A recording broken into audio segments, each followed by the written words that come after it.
Well, I think the very beginning is important. My parents, I was actually born and lived for the first 60 days of my life, not in New Jersey, but in Washington, D.C. Having had two parents that met in Washington, D.C., just came out of historically black colleges. They were the first people sort of hired in many ways as African Americans in their positions. My father, the first black hired by an oil company, first black sort of in a department store as a buyer. My mom, one of the first African Americans in a wave of first blacks that were joining IBM. And so suddenly they were making money that was unheard of. It was the Urban League that helped open the doors.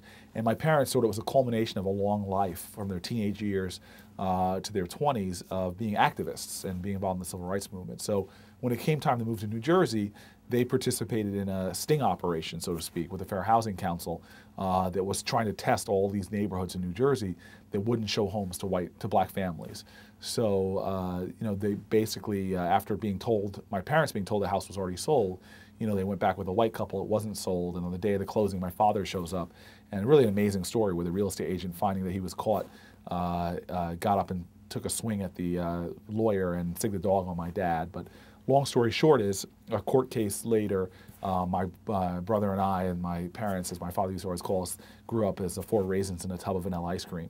So my parents raised my brother and I, having this long history leading up to the early 70s when I was growing up, said to my brother and I that we were part of a historical struggle in this country that wasn't a black struggle or a white struggle, but more importantly, it was a struggle for justice. It was a struggle for an ideal that was an American ideal that my parents thought was not achieved yet, that this country was unfinished in terms of its quest to achieve its highest values, and that the history of the nation was a history of ordinary people doing extraordinary things to make real on the promise of America.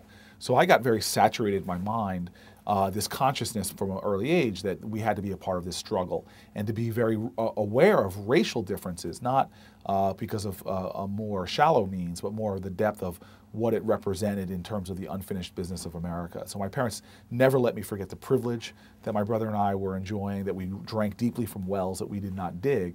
And as beneficiaries of that, we had obligations to make the most of the privileged community in which we were in, such that we can make a change. So to the point of your question, it's always a challenge as a young person being different than all those around you, and kids have a way of honing in on differences, no matter what the difference is, tall, short, slender, obese, no matter what it is, often it becomes a subject of controversy or a conversation or teasing. But all in all, I grew up in a community with a lot of very passionate people who were people of love and a good neighborhood, but there were definitely issues I had to deal with as I was growing up.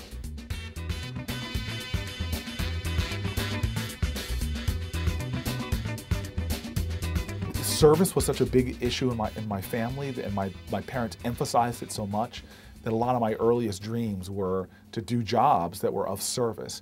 And I also grew up sort of with hearing these sort of stories of the civil rights movement and struggle, that I wanted to be a part of that history. And I knew, even though I couldn't, I wanted to find what the cause was that I could join. So, I think that I never had a clear idea that was what I wanted to do, but I knew I wanted to be a part, as my parents would always say, of the struggle.